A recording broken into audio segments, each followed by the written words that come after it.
Okay, so here we have a prototype of what a degree audit would look like. If you notice at the very top, the program evaluated lists that this student is pursuing a degree in humanities with a journalism option. Then it shows the type of degree program, which is an AA or Associate of Arts. Beneath that, it lists the catalog year that the student is being evaluated in. So even if the current year is 2010, but the student started in 2008, they will be held to the 2008 requirements. If you skip down to program status, it says that the program requirements not complete. Now, if a student is in their last semester and they anticipate graduating in their final semester that they're in, it will say anticipated complete. But because it says the program status, program requirements not complete, it means even after the semester that the student is currently in, they will still have more or additional credits or courses that they will have to complete. Now, if you go down to total credits earned at Brookdale Community College, including zero-level courses, you notice that it says 44 credits. And that includes the zero-level courses.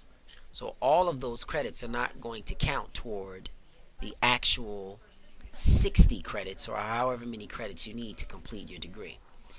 The line beneath there says total credits earned at Brookdale, not including zero-level credits or zero-level courses, and it says 40 credits. 40 credits is the actual number that is counting toward the degree. So when you look at your degree audit, make sure you look at the line that says not including zero-level courses so that you are completely aware of how many credits you actually have that count toward your degree. And then if you look a few lines beneath that, it says cumulative GPA. This student has a 3.275, which is a little bit better than a B average overall. Students at Brookdale must have at least a 2.0 average, cumulative average, at the time of filing for graduation. No student can graduate from Brookdale unless he or she has a C or better, or a 2.0 or better overall GPA. So that's going to be very important to note. Even if you've completed all of your degree requirements, if you do not have at least a 2.0 or a C average in all of your courses, you may have to take additional courses to bring up your GPA. So the degree audit shows a lot of different areas that a student has to fulfill the requirements within each area. So if we look at section 1 here, one of the areas is general education, technology, and information literacy competency. So it lists that courses that meet this requirement include the following, and if you look at that list, the student has taken Comp 129, so they fulfilled that requirement, so you can move on. Next, the next area or to be completed, it says ethical dimension. Ethical dimension, it lists the courses that will meet that requirement: Comp 129, English 122, philosophy, or speech. This student has taken a speech, so they've met that requirement. Now, moving on to section 3, in some cases, particularly the Associate of Arts majors, they need to take a cultural and global awareness. This is not the case for every degree program. If you were pursuing an Associate of Science or an Associate of Applied Science, the cultural and global awareness area is not a requirement, but for the Associate of Arts it is. So this student has taken History 105, which satisfies that requirement. Now, looking at section 4, it says you need a minimum of 45 general education credits for all majors that fall under the Associate of Arts category. So this student, it lists some of the courses that they took that will count toward those 45 credits. Continuing on to the next page, it appears that the student is still 8 credits short in general education. So the student will still have more general education courses to complete in order to get to the 45 credits that the student needs. If you notice, For Economics 105 and Math 136, there is a star with the letters IP. IP stands for in progress. What that means is the student is currently taking Economics 105 and Math 136, and those two courses will count toward the general education. And the 8 credits calculates those in progress courses as if they have already been completed. And even after that student completes the Economics 105 and the Math 136, this student will still need to take 8 more additional credits in general education. Moving on to Section 5. As I mentioned prior, there are different categories of general education. One of those categories is math, science, and information technology. So it appears in Section 5 that this student has taken 2 math classes, a computer course for the information technology, but there's no science. So the student is still required to take a lab science.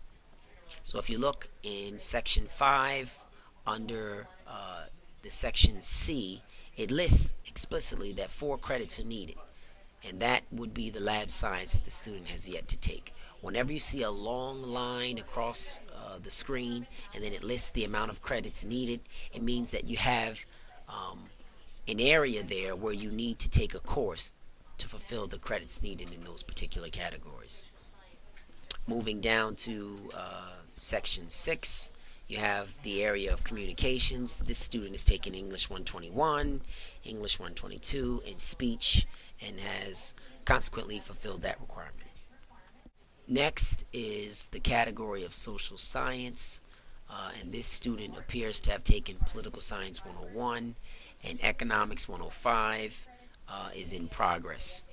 So what the degree audit does is it allows you to see where the courses you are taking, the categories that they fall into, so that you know that you're taking a course that's working toward your degree.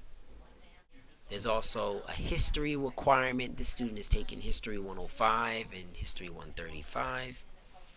And then in humanities, it appears that the student has taken the English 236, but is still short 6 credits or 2 classes in humanities. So the degree audit also lets you know where you need to fill in with courses. So if you're deficient or you're lacking the appropriate amount of credits in a particular area, the degree audit will pinpoint those areas for you and also let you know how many credits are needed in those particular areas. If you look in Section 7, this is where the career studies courses are listed. So this student is majoring in journalism, and the career studies courses this student has taken is journalism 101, journalism 102, and in Section B, the student is taking radio 101 and English 127. Both of these courses are both in progress, but they will count toward the career studies once the student has completed that portion of the degree. Now in Section 8, this particular degree program has room for an elective. This student has opted to take theater 111, and that's counting as the elective. And then in this section here it says other courses.